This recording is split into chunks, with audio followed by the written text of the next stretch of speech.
Have you ever thought just how boring or ridiculous news commentary is today? Welcome to the Real Jacks Podcast with Jim and Larry. The Real Jacks Podcast. From crime and politics to entertainment, you can expect something different. Now, let's get real, Jacks. And hey, welcome back to Real Jacks with Jim, Larry, and Crawfish. Today's special returning guest is retired JSO Lieutenant Norm Brewer. Still love calling you Stormin' Norm. Hey. But he's also, Norm is running for City Council District 11. And we're going to talk to him about that some today after Larry does the sponsors. Yeah, we'll get through. So first as Extreme Wings, 4 convenient locations, family sports restaurant and grill, more than just wings. Tremendous Barbecue, open since 2007, 8927 Hurlong Road. Open 11 to 8, Tuesday through Saturday, and Sunday 11 to 3. Full barbecue menu. Everything's homemade, and they cater anything. They love first responders there. Advanced Window Tint, 5024 Sunbeam Road, Ricky Tillman's business. Over 26 years experience here. They just tinted my dormer windows on my house last week with an exterior film. They have an exterior film that's really cool. 3M Platinum dealer, highest level of 3M dealer around. They tint vehicles, homes, and businesses. Secure One Protection Services, Jim's company. Yeah, your number one choice for protection since 1986, 356-1111. D-Way Towing, Doug's company, 100 South Jackson Avenue. Phone number is 904-356-3929. They'll take care of all your towing needs. Shannon Judge with Legends of Real Estate, shannonjudgerealestate@gmail.com. Phone number is 904-200-8158. Bounceroo Fun, Mike Kellum's company, former JSO and friend, serving North Florida for over 15 years and over 10,000 parties. Bounceroo offers a large selection of inflatable hoppers, water slides, interactive games, concessions, and frozen drinks. They offer large event tents, tables, and chairs. Always discounts to first responders. If you rent on the weekend, you keep it the whole weekend. Lastly, new ad is Norman Brewer for District 11. We need fighters like that will represent us on the city council like Norm. Norman Brewer is that guy. He's a constitutional conservative, former law enforcement officer, successful businessman. Y'all just went over some of the business stuff. We did. Norm will call it like he sees it, and he will have no better advocate on the council. I appreciate that. And you can reach me at brewerforjacks.com. Very nice. You can donate there as well? You can donate there. Email, look us up. Message. My bio's on there. There's a phone number there you can reach me at. If you go on Duval Elections, you can go down and look at each candidate's bio. Some of them put information in there. Some leave it blank. I got my cell phone number on there. So if you want to call me personally, I answer my phone. Reach out and give me a call. We can talk. It's kind of people we want. Someone we can talk to directly that's accessible. Yep. Yeah. That's me. I do answer the phone. I don't understand how people can do business and not answer their phone. Sounds funny. Yeah, I talked to Clint Farmer yesterday. He's a commissioner up in Nassau County, and he said, I don't know how these guys got around it but I answer phones and email, my phone and email all the time. He goes, I put it out there. All of them have it. Well, I always think it's going to be the Florida lottery calling, thinking that, hey, we found your winning ticket. Come collect. But that hasn't happened yet. Once. No, that hasn't happened one time. So y'all heard that. So if you call him, he'll answer the phone. Yeah. I will answer. And tell him you're the Florida lottery if yes, if you call. Sure. If you call. So I was just going to say, sometimes some of our best content is before we go live off the air. So we can always resume some of that conversation. We can do whatever you guys want to do today. But let's talk about he was going to say something that made me cut you off. But we need to talk about what you're doing, and what brought you to this? Yeah. Well, I mean, October 1, we got in the race. The waste transfer station that I had talked to in the past. That was the thing. That was kind of like the thing that tipped me off the couch. Yeah. And, I was guilty of being a social media warrior, very opinionated, always have been. But, to him who much is given, much is required. And I do believe in that. And it would be remiss of me to wake up 8 to 10 years from now and have a shoulda, woulda, coulda conversation. And I have the ability and the time to go out and provide that service to the community now. So why not do it? If I don't do it, somebody else will. And I don't like surprises, especially when it comes from government, local, state, or national. And that waste transfer station was a good example of partisanship really being taken off the table, which I think that's, even though I'm a Republican, I think that partisanship has gotten so diluted and polarized on the extreme ends that we've lost conversations in the middle that can still be had. And in that particular scenario, we didn't ask the neighbors when they came to oppose this situation, well, are you a Democrat? Are you a Republican? What are you? No, we all went down there together and we accomplished our goal. So I said it the other night in a candidate expo that it kind of renewed my faith in us as people, that, if you take away the polarization on opposite ends of the spectrum, we still can have great conversation and get things done. And that's what I hope to accomplish as city councilman, because if I win, and I'm fortunate enough to win, I represent 39% of the Republicans in my district, but I also represent 36% of the Democrats and the rest of the independents and non-party affiliates. You kind of have to all of a sudden realize that, hey, I represent more people out there than just think the way I think. Well, like waste is a nonpartisan issue. Most Americans are middle of the road. They are. That's the thing is politics and the media is branded things so polarizing and so extreme that only the extreme ends of the political spectrum get any sort of media airtime. But that's not the way Americans look. They pretty much walk down the middle of the road. They do. And, the problem is a lot of them, conservatives too, say, well, when it knocks on my front door, I'll answer it and I'll deal with it then. Well, it's already in our living rooms, ladies and gentlemen. It's not at our front door anymore. Right. It's in our living rooms. And Jim, you were about to make a point about waste being nonpartisan. You're absolutely correct. The problem is we have infamously done Chinese fire drill every time something like this comes up. We don't pre-plan for it. We don't have things in place to take care of it. And with the waste transfer stations, logistically, if we look at the function that they provide, they're a valuable resource that can help us as a community deal with these issues.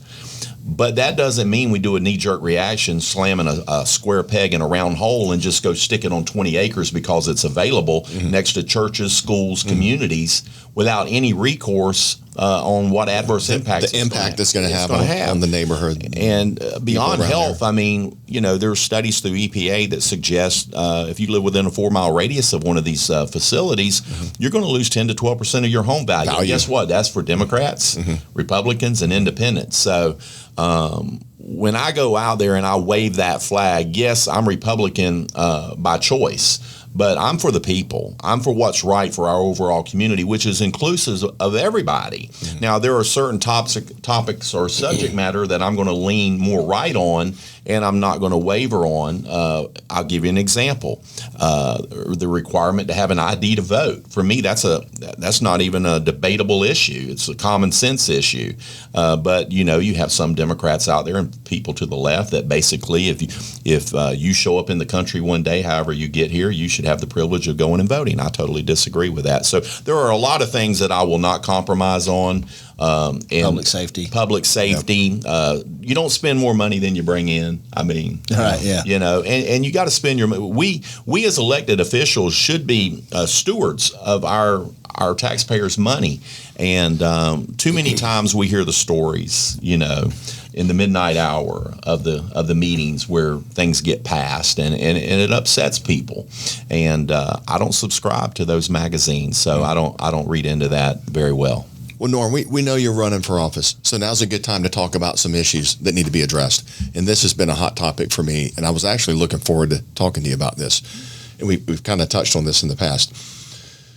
We're both in Mandarin, right?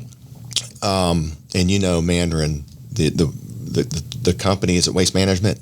Waste Management does service that area. No, okay. Waste Pro. Waste Pro.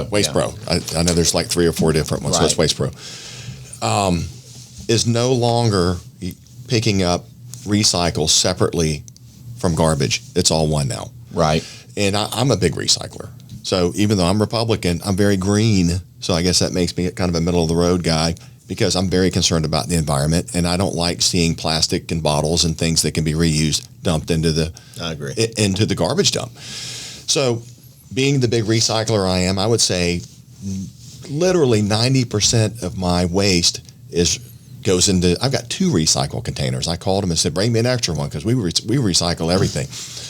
And the rest goes into the garbage disposal, or if it's just actual garbage, it goes into the green can, and that goes out about every 2 weeks because it never fills up. So the point is, I've got 3 cans now full of pretty much all recyclable. And I've got to take them out to the street every Monday, and they go right into the garbage truck, right to the garbage dump. So that was their, again, Chinese fire drill. That was Management by crisis. Management by, Right. very good.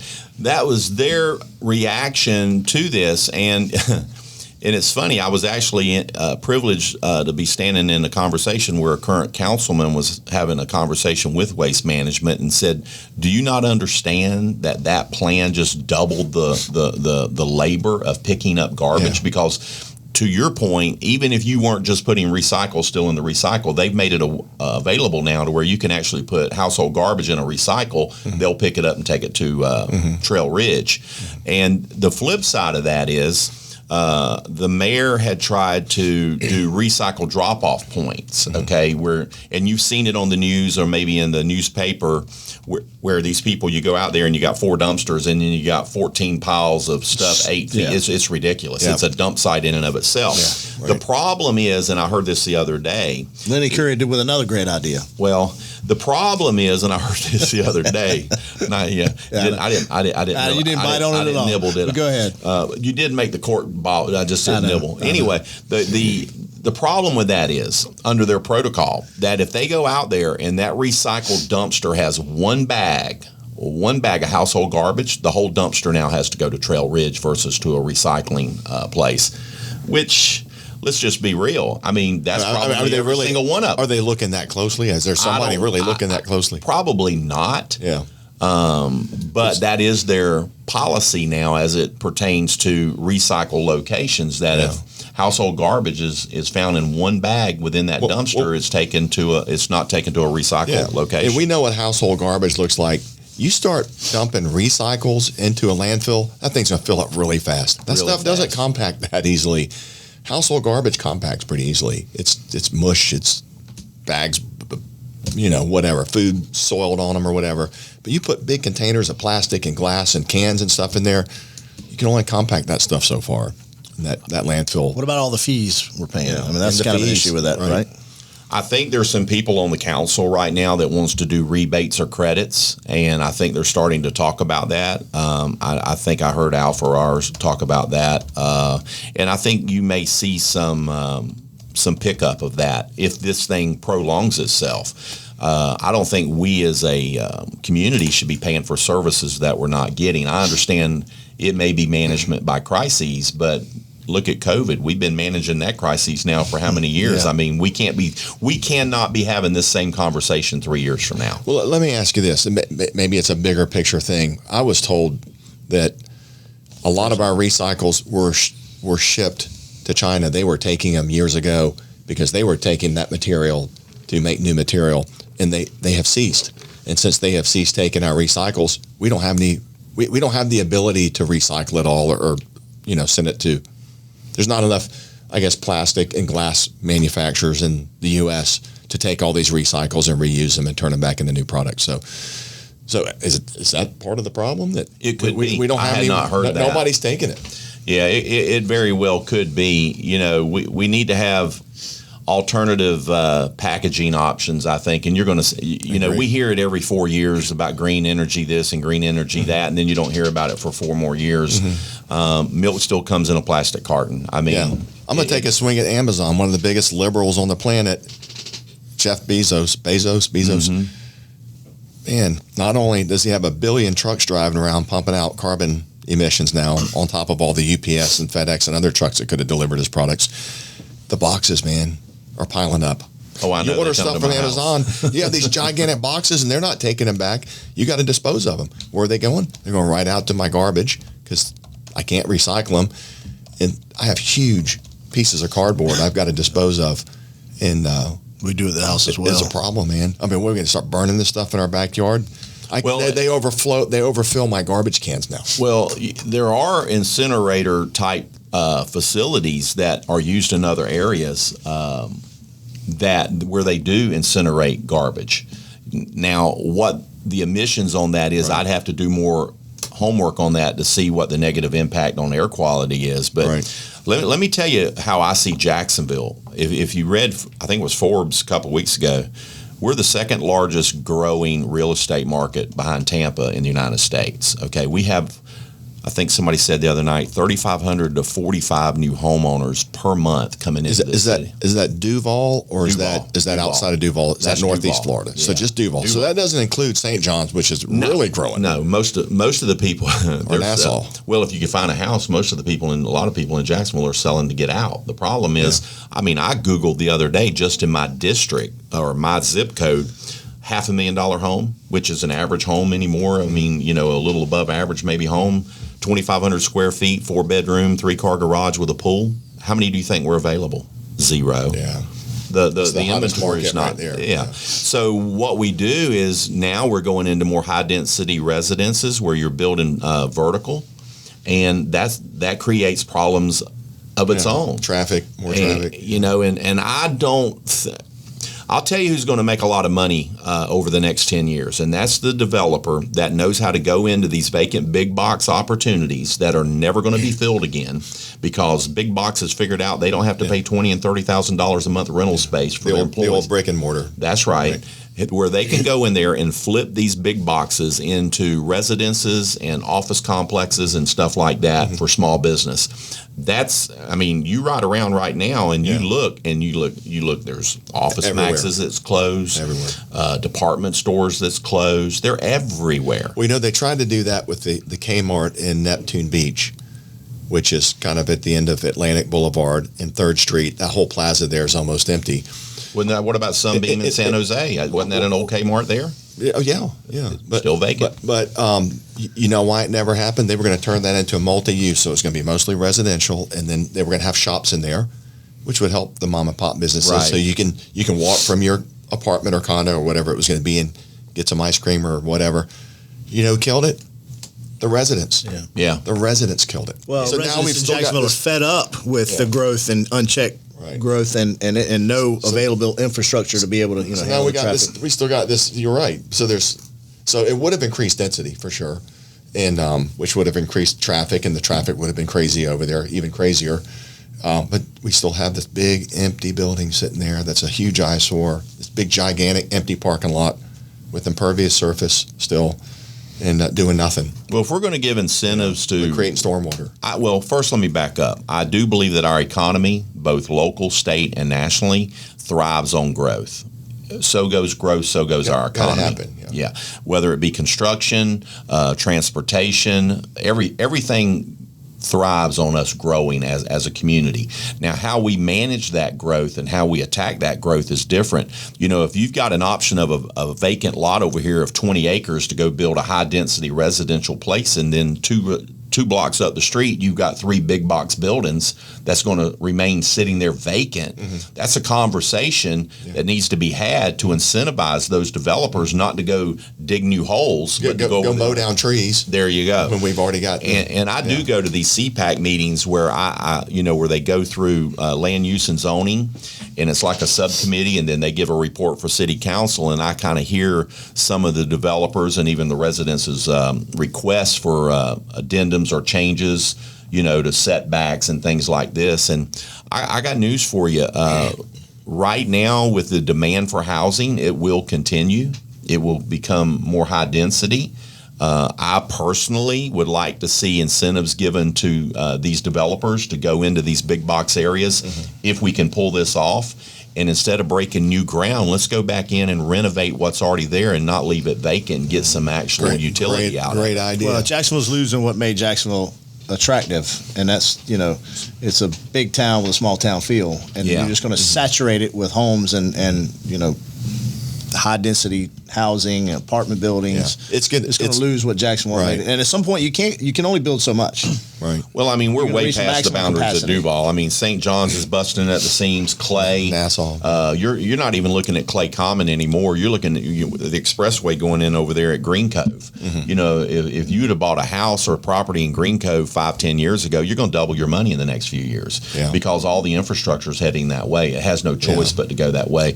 Remember, like where we are over here in Mandarin. If we drove to St. Augustine down Phillips Highway, it was desolate. You had the old orange juice guy or stand, and you had the guy out there selling peanuts or vegetables. Oh, no, it's totally commercialized between now and then. In the next 5 to 10 years, there will not be a gap between us and St. Augustine. That's right. There will not be a gap. It's already closing now. It's very noticeable. And my biggest pet peeve, or part of my platform, is I do not want us as a city putting carts before horses and doing Chinese fire drill. I do not have a problem with growth. I support growth. But at the same time, if we're putting in 600 new residences in an area that's already, the infrastructure is already burdened, then we need to put the onus of that back on the planners to say, hey, how do we accomplish this without undue burden being added to what already is a compromised situation in neighborhoods? Trash just being one, emergency services, drainage and sewage. There's a lot of issues that need to be addressed on the front end versus, okay, we got Billy Bob, the developer, coming in with $100 million. We got 10 acres over here. It's like, let's not work backwards. Okay, let's not work backwards. I want the growth. I want the development, but I also want to see the infrastructure in place prior to the development being approved. It should be a part of the package. Well, the demand is so high, the growth's not being managed like it should be. They're just, like you said, busting at the seams. So the demand is there. So stuff's just being. So you have a market correction, which I've talked to some developers, and they say in the next couple of years, real estate's going to have a market correction, like 2008. Maybe not quite as bad, but it's going to happen like it did 2008. They've outbuilt the population. They've had a market correction now with inflation and rates starting to creep up. It's going to correct, and then you have places sitting open that were built for sale and nobody can get them. Right, and the rental market's going to go through the roof. Well, the rental market's already being addressed right now. That's why they're. And you know, one thing I learned a long time ago, and real estate's my thing. Watch the apartment builders. So remember, right around 2007, people were saying, hey, there's going to be a market crash, but it was still booming. But all of a sudden, you started seeing apartments being built everywhere. They started popping up everywhere. Townhomes. REITs were buying homes just to rent. Because, the big guys know what's coming before us little guys do. Right. And sure enough, 2008 came. Millions of people lost their houses. And where do they go? They got to go rent somewhere. It's happening again. I have looked around this year, well, in 21, and saw more rental stuff just appearing out of. It's like, oh, that wasn't there 2 weeks ago. Ground's cleared, framing's already happening. New apartment complex everywhere. I think that's a pretty realistic indicator that. I'll tell you what's problematic. So plus we have a bubble, so that's always a sign. So right now we have Housing people bubble. moving into our area. These aren't Floridians. These are people moving from blue states into our area. Okay, house. Let's just use round numbers. $300,000 house. Yeah. That's the market value, maybe plus 10%. Okay, no, these people are paying $375,000 to $425,000 over and above what the actual true value of this property is. Now. When you parlay that over into how long do people actually stay in a house, probably 3 to 5 years, there is no way they're going to recoup that money. And I don't want to delve into the weeds here on tax issues, but if you hold an asset for more than 12 months, it becomes long-term capital gains or loss, okay? If you suffer that loss, let's just say for round numbers, $30,000 on a property that you sell, you don't get to write that off the next year. You have to spread it out. $3,000 a year. Right. So you got for a long time. Yep. So you can only go to the well and lose so many times. Yeah. Because if you're 68, guess what? You will not see that $30,000 back till you're 78 on your write-offs. And now maybe these people can afford to write it off and lose it. Or just walk away from it. I don't know. They're coming from cities where the house that they're buying here for $375,000, that same house they just sold for $675,000 or more because the market's a lot higher there. They bring that money down here. They either buy a bigger house or the same house, put a bunch of money in the bank, and they go, I don't care if I paid $375,000 for it. And it was only worth $300,000 because I got money left over. But if the market crashes, then that $375,000 house suddenly turns into a $250,000 house. Correct. They're really. Well, here's one for you. They're what really about your kids coming up right now that are 17, 18, 19, 20, and in a few years they're ready to start a family and buy a house? There's no way they're going to be able to afford it. No way. There's no way. Unless there's a market correction. Unless there's a major market correction. And it flattens out. And then you know what happens then, right? Cash is king. Right. Yeah. And then you see we've had, because I do roofing as well, we've had issues where hedge funds will come in into Jacksonville, They'll buy 150, 200 houses, put about 15, 20, 30,000 in there. All right. Mm-hmm. These guys know the market. They'll go in there, and that's what's happening. You don't Joe Blow on the street. It's kind of like the Walmart effect. Yeah. The little guy won't open up a sandwich. He's not getting that chance anymore. You've got hedge fund guys. If there's 200 houses for sale, they're buying all 200. I know a fellow that just sold over 500 homes to a fund like that. Yeah. They came in. They paid top dollar. And you know what they're going to do with them all? Rent them. Yeah. Why not? And he made a ton of money. You're not going to get that money at the bank. That's right. They paid top dollar. It's kind of like, and I don't want to get off the subject here. I've got a dealer's license. My brother's got a dealer's license. We used to go to the auctions, and we quit going. We used to go in there and buy cars, and we had fun doing that sort of thing. But all the cars are selling for retail. Yeah. In the wholesale auctions. Oh, yeah. Retail. Because they can take them back and finance them and make money on the end. But the demand's high, too, for used cars. But I think that's an indicator of what's going on, though. But you can't replace stuff like if somebody, my truck's a 2020, it doesn't have that many miles, it's really clean, the Trail Boss, and you could probably get full retail value on that truck. I know, right but then I couldn't turn around and buy another one. So it's like the houses. So I had this guy in the last 5 years, he's coming to my yard twice. My property, 5 acres, got a house with a guest house. He comes in there 5 years ago and offers me $500,000 and just offered me the same $500,000. Says he'll give me cash, do all the closing costs. And I kind of knew his name from the West Side, and I said, man, look, I appreciate you coming in the yard, but you can try that scam on somebody else, because the houses are $150, $200 a square foot to rebuild it. Yeah, right. So they're not making any more property. So if I rebuild this house on this kind of property, you're about $300,000 light. Right, right. He's basically buying the dirt, and you got to figure probably $200 a square foot to build your house. Yeah, so at least. Yeah, I'm not. And that's why everybody's trying to sell their house. The problem is they can't go replace the house for what they paid, what they got. Right. The sale price for that house. Unless you go rent somewhere and wait for the market to crash, and then go. That's a. Well, you got a camper and you got a lot somewhere. Well, let's take that one step further for those of us that aren't going to sell. Okay. I'm not doing that. So we're not going to sell. Okay. So, Jim, you're not going to sell your house, all right? And I'm not going to sell my house. So let's talk about what this truly means to you and me, all right? Because this is real. So my house goes from $300,000 to $450,000 in value, say. What does that really mean to me? Yeah, I can show you on Zillow, hey, look at my house, man. I've made so much equity. No, until you sell that house, it's not realized. It's not realized. It's not real money until you. It's not real money. It, right. But I'll tell you what is real money. Numbers. I'll tell you what is real money. Based on the exaggerated values of homes, on the influx of blue states moving to red states, what is real is property appraiser adjustments. Appraisal adjustments where you were paying $2,200 a year in property tax, now you're paying $3,600 a year. Your millage rates, everything that services oriented, it's going to go up. And you're still living in that same house by choice or without a choice, because to Larry's point, if you sell it, where do you go? Yeah. But you're going to be paying more for the privilege just based on the fact that the values of the homes, which are based on, your services, or your taxes are based on the value of your home. They're going up, and you're not really realizing I enjoy mine being capped where it's at, which keeps it affordable. My house is paid for. You've been to my house. And I've thought if I sell this, both of them, the one in Atlantic Beach too, or you sold that one? That one's going soon. That's in on the Intercoastal. Okay. But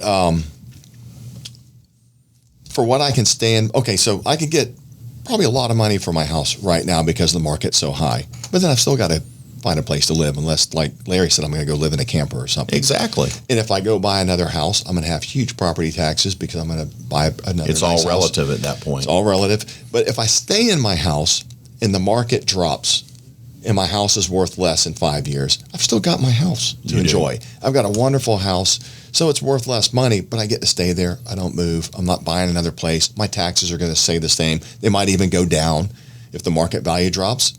I've seen my taxes go down before because the market value dropped. They'll adjust it down.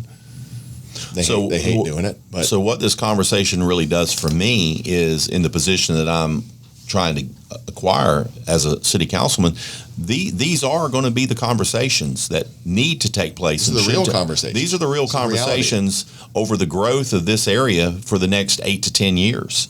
We're just now at 1 million people, and it's projected to be at 1.3 million, 1.4 million in 10 years, maybe higher. If you know, You're lucky I don't you're want to up where you invoke are the there. definition of insanity, but we cannot continue to do business by putting the cart before the horse or doing managed by crises. If we're going to survive that, we have to actually put forth some effort in planning and making sure that there's some smooth segues there, and without eliminating growth. Because I'm telling you, if growth goes away, so does the economy, because it really does drive it. But it has to be a win-win-win for everybody. And right now, I think management by crises was a good analogy. That's what we do. If you take the recycle, nobody saw that coming. So, there's not already a plan in place. Yeah. No, it was throw it on the wall and see what sticks. I think that was just poorly managed. Yeah, They saw it coming. They're in the business. They're in the industry. But these are the conversations I anticipate, and this is, and I told, and listen, the job I'm applying for or running for, it's all about potholes need to be fixed, traffic complaints, zoning, but there's a bigger picture going on in the world right now when it comes to politics and narratives that is not really addressed as it should be.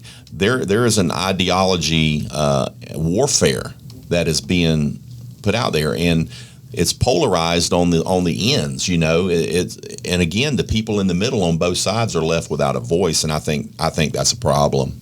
I think there is common ground. I mean, we proved that with the waste transfer issue. Matter of fact, it never even came up in conversation, and there were 600 of us in that group. Nobody said, who are you? What do you represent? What do you believe? It's like we had a common goal, and let's go get it.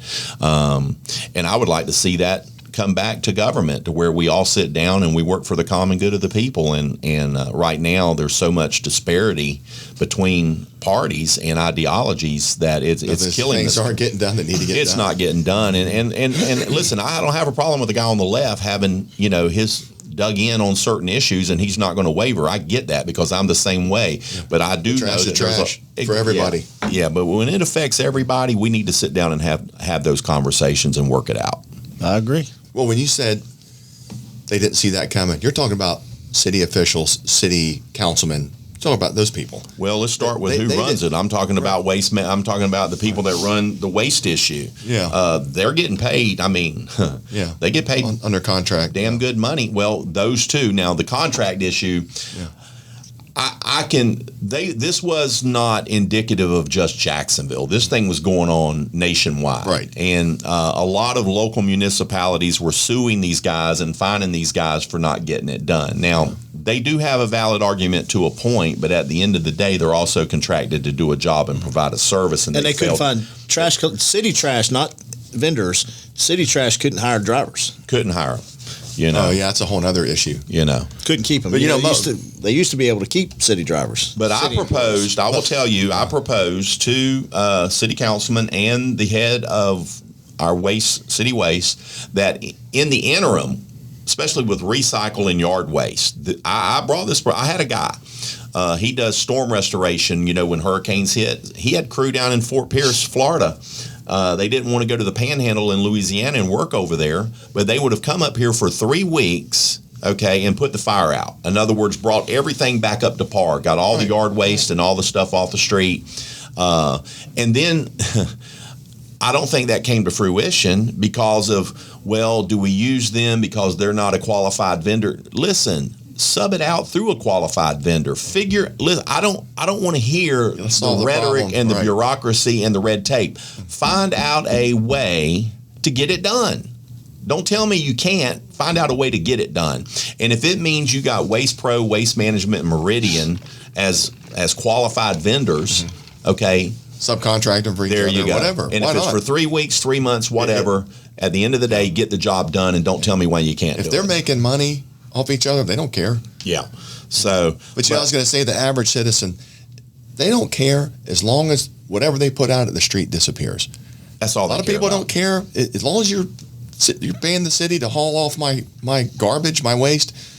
I care if my recycle is going to the landfill. Right. But most people are like, they don't care. Just get it out from in front of my house, haul my garbage off. But I will say this about the waste transfer station, because to bring it full circle, they're coming.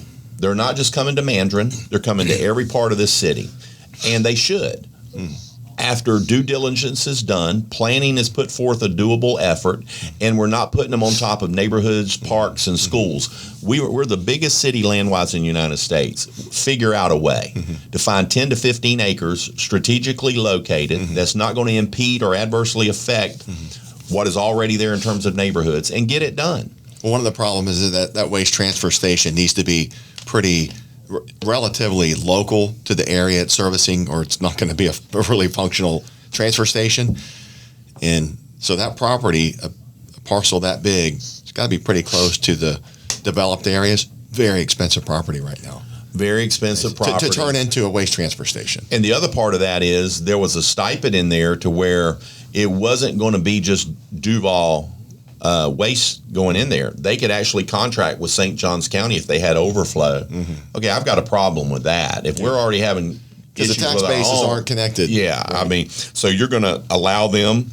And the other problem I have is if you're going to have the vendor go out and purchase this property, okay, and it's an extensive investment, but they're on a contractual basis. So what happens to this 24 acres when ABC Waste Company all of a sudden now is defunct, insolvent, or we fire them and break the contract? What happens to that 24 acres sitting out there with this monstrosity of a facility that if another vendor doesn't come in and buy it from them, what are you going to do with that property? Right. You know, I'm not going to say it's a definitive opinion on it, but I think the city should control that and manage it and then lease it back to the actual vendors that may come and go. Now, I haven't put pen to paper and run the numbers. That's going to take somebody much brighter than I to do it. But from a philosophical standpoint, I think that the city should own the waste transfer stations or at least entertain that. So as we rotate through vendors, which we may very well do. Right, that there are always going to be a waste transfer station. I don't want a vendor owning 24 acres with this facility out there, and then all of a sudden they're no longer providing the service because they're not contracted. Right. What do we do with that land now? It's going to be an environmental issue to clean it up for starters. So once it becomes a waste transfer station, it's probably going to be one for a long time, or turn into a golf course or something, like they do with a lot of landfills. But you're right. And another issue is if it's held by the private sector, that property could become so valuable they could do the math and go, man, we need to sell this because this is a huge asset and it's worth $25 million now, this parcel of land. Right. And we're only netting X number of dollars on our city contract on it. And, land's valuable and it's going to get more valuable. So again, these are conversations that need to happen, and they need to happen on the front end, not as a part of a management by crises conversation. These are things that should have been planned out. We have city planners. We have planners within the city. We have planners within each department within the city. It's time to actually do the job and pre-plan versus react. I like being proactive, not reactive. And this particular, it's a sore subject, and you're right, it's nonpartisan. It touches everybody.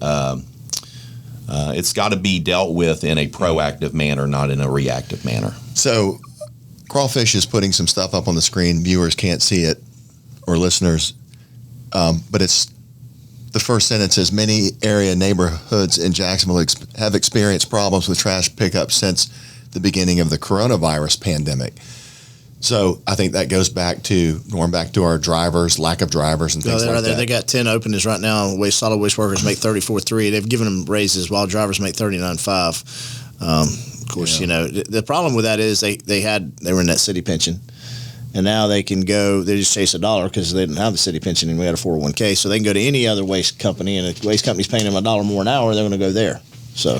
Well, and then you had, I think the mayor at one time proposed for firemen to go out and pick up garbage. I mean, are you crazy? I mean, no. Really?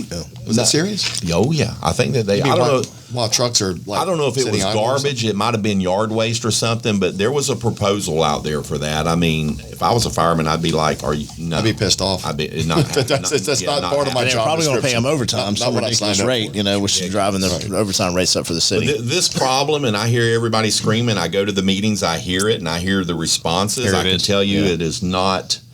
It is not an isolated. What does that say? An Action News Jax investigation has uncovered that the City of Jacksonville employees are being asked to volunteer to help pick up trash around the city, all while getting paid overtime. And that's fine and good if you have volunteers that want to make time and a half, but really that's not the answer to the problem. Yeah, it's another management by crisis. It's another management answer. by crisis. Wow. Yeah, there it is, which includes the Never heard of that. JFRD. Yeah. That potential solution. That one didn't get wings. I don't even think it Too got busy off the trying to ground. sell JEA to Yeah. add the pockets of future donors for some political run and or Shad Khan. Right. And maybe we should have been running the city efficiently. I just don't think he's got any. He doesn't have the chops to be able to run a city government. At least City Hall is doing a poor job when it comes to this kind of It's stuff. a great politician, though. Yeah. But I will say, as we As a politician. evaluate our candidates for offices, whether they be local, state, or national, we need to look beyond popularity and the BS and the drama that goes with it, and we need to really evaluate people that are going to get in there and not tell other people to grab a shovel. They're going to actually get down in the hole themselves and do the work, and be quiet about it.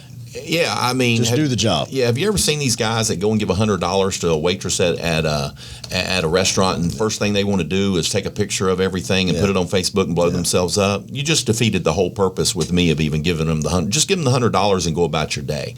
If that's what you feel like doing. But we really need to start vetting these candidates on both sides of the fence, quite frankly, and really start choosing people that want to be there for the right reasons and will get in the hole with the shovel and start digging. I told a candidate the other day, he just got in a race, and I won't mention who because he's a good fella, and he looked at me and goes, "Well, you got any advice?" I said, "Yeah, grab a shovel because the hole will not dig itself." What? And there's a lot to be said in that statement. Back to the voters, and people have to stop just voting party and start doing more research into the candidates and start putting some thought behind who they're circling in on that dot. Yeah, on that ballot. I agree. That dot, and there's a lot of people out there that are just. Some of them are getting reelected that have no business getting reelected. They gave us a good example of what they aren't going to do the first time. I agree. Yeah. I agree. In my circumstance, District 11, I think Danny's done a pretty decent job over there, and he's not an establishment candidate, and he has shared with me what that district looks like moving forward. He's got a battle right now on his hand with a special taxing district that's getting some pushback from the old Bay Meadows golf course area, but we all remember when Bay Meadows was the keystone of Jacksonville. Very man. nice. Oh, it was nice. Yeah. And it took a nosedive and went down, and that particular scenario over there, if you guys haven't been brought up to speed on it, it was just introduced the other day in February 8th. At the city council meeting, it'll be addressed again, but it's already getting public comment both in favor of and opposed to, is over there. It's not gated. You remember the old golf course over there off Bay Meadows? Not gated. So, if you go in there and buy D.R. Horton just went in there and did some new construction, and but you got about 8 or 9 different communities in there, and they all have their independent HOAs. Some are solvent, some not so much. The problem is there's 50-year-old drainage systems over there that are interlocked, and you got common areas not being taken care of. Now, the argument on the opposing side right now is, hey, we just bought in D.R. Horton. All our stuff's new. Why should we be paying for the other stuff? The argument on the for side is, hey, if we have a bad situation and we're all interlocked, guess what? We're all going to back up and flood and whatever. So I haven't seen a plan from those entities over there to fix it themselves. So the councilman has come up with a special taxing district, which has been used for other things within the city for in the past, to impose a tax in that special district area to go in there and take care of those things. And that's playing out right now. That's a hot topic. And I think it will have effect throughout the city, because there's probably other areas that councilmen are looking at within their own districts that need this kind of help, and what kind of reaction District 11 does on this. But it will be going to full city council vote for a special taxing district over in Bay Meadows for that purpose, for infrastructure improvements. A lot of that over there is 50 years old. Now, here's the kicker. I would have had assumed that Bay Meadows Circle East and West were public roads, publicly maintained because they're not gated. Guess what? Private roads, where the old golf course is. So the city is not responsible for the maintenance and upkeep of those, and they're going to debate it out. Everybody's going to have their say. And then the city council will vote on this taxing district, and we'll go from there. But then they can acquire the roads. I mean, there's been a lot of private roads around Jacksonville that the city has. So my understanding is it was offered to the city in times past, and the city turned it down. So they were just going to give it to them? Yeah. Give them the roads? Well, because, they already knew what the infrastructure improvements was going to cost, and they didn't want to, the city did not want to absorb that cost. No benefit to own the road. That is correct. They're just taking on the maintenance. Yeah. So, there's no value to it. Yeah, so you're going to see that one. That's going to be the hot potato for the next few months with the city, and I think there's a lot of people looking at that to see how that plays out. But those are the two sides right now, and I think it will have a trickle-down effect in other areas because I'm sure there are other areas in the city that fall under the same category. I agree. Yeah. If you've been listening to this broadcast, I think you can see that Norm Brewer is a man that isn't going to get elected and go home and watch TV. He's going to get things done. He likes getting things done. Got to grab the shovel and the hole will not dig itself. Yeah. I might have to use that as the hole will not dig itself. Yeah. So that's where I'm at with it. And as far as the campaign goes, we're out beating the street. We're getting donations. I'm qualifying by petition. I'm probably less than 50 right now, so I'm not really worried about that. They're not even counting the petitions until after the February 22nd election, which is a big election for this city. There's a lot at stake in that election for that at-large city council seat. And I can tell you that if it goes a certain way, it's not going to be very good from an ideology standpoint. It's going to be one of the worst we've ever had in this city, and I hope that doesn't happen. And I don't know, I think, Larry, you may have spoken on that a little bit, but there is a war beyond potholes and trash in this city that's going on in every city, every state, and nationally when it comes down to how this country should function and what that narrative reads like moving forward. And I think a good candidate is one that's on top of the issues and has potential solutions long before they ever get elected. Oh, I agree. You're aware of a lot of the issues. You've got a lot of ideas. You want to start conversations. You want to get things done, and you're not even there yet. You're not even elected yet. It's kind of people. Yeah, well, it's the kind of people we need, and that's the kind of people that, if you're listening, you need to be voting for. There are several. The guy's done his homework. There are several like-minded candidates, such as myself, that think along the same lines and have a proven track record in business that can support, the fact that they will get out there and grab the shovel and dig the hole. They're not polarized in the media. They're not establishment candidates. Nothing against establishment candidates per se. But at the end of the day, I measure a man by his worth and what he's actually going to put forth in terms of sweat equity. And there are candidates, I'm telling you folks right now, there are candidates out there running for your local offices that you need to lend an ear to and you need to lend your money to because they do have your best interest at heart. Yeah. And then there are the regular candidates out there, not to name names, that they're there for themselves and they're there to use that as a platform for their own self-edification and a stepping stone to something greater. I'll tell you, me personally, I'll be 59 years old in December. If I'm fortunate enough to win this seat and do 2 terms, I'm 67. I promise you, I have no desire to do anything beyond it. Yeah, exactly. But I'm willing to put forth that time, that last part of my life, towards the betterment of this community. And if the constituents of District 11 and the people of Jacksonville put that trust in me, then I'm going to honor that trust and do my best by them. Well, you've been a career public servant. Yeah. So this is just a natural progression to your life. I appreciate that. Yeah. I appreciate it. You've done a good job at it, as did Larry. What other subjects you guys want to touch on today? I think we're good. I think we're done. I think we want to try to beat the traffic. Want to beat the traffic all on the way home. I think y'all got a meeting to go see some memorabilia, right? Memorabilia. Yeah. But I would encourage you folks on the February election to get out and vote and do your research on both of those candidates for that at-large seat. And I think it speaks for itself. We're where I'm at with it, and hopefully it won't take you too much homework to figure out where we as a city should be with it. Tell everybody again how they can find you, where to look for you at. You can find me on my website is Brewer for Jax. That's BREWERFORJAX.com, and also Brewer for Jax on Facebook. And you can go on Duval Elections, look up candidates and their bios. You'll find my cell phone number there. It's 904-910-5728. If you want to talk to me, call me. I answer my phone. Tell him he won the lotto. Tell me I won the lotto. That'd be great. Norm, we appreciate you coming. I appreciate you guys having me back again. Always a fine guest, and there's always a good conversation. Well, I appreciate you guys having me back, and hopefully we can have more like-minded candidates like myself on this show, because I do promote the show, and I want to get as many candidates on the show as we can get. Yeah. Yep. Hopefully we'll get some good candidates, some surprise candidates. Candidates. Yep. Yeah, that'll be good.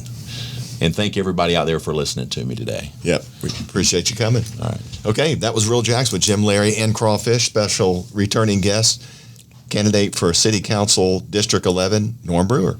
Always a great guest. Thank you, Yep. guys. You're welcome, Jacksonville. Oh, yeah. Yep, and you've got our support. I appreciate it. All right, thanks for watching. Thanks for listening. We'll see you next time. Thank you.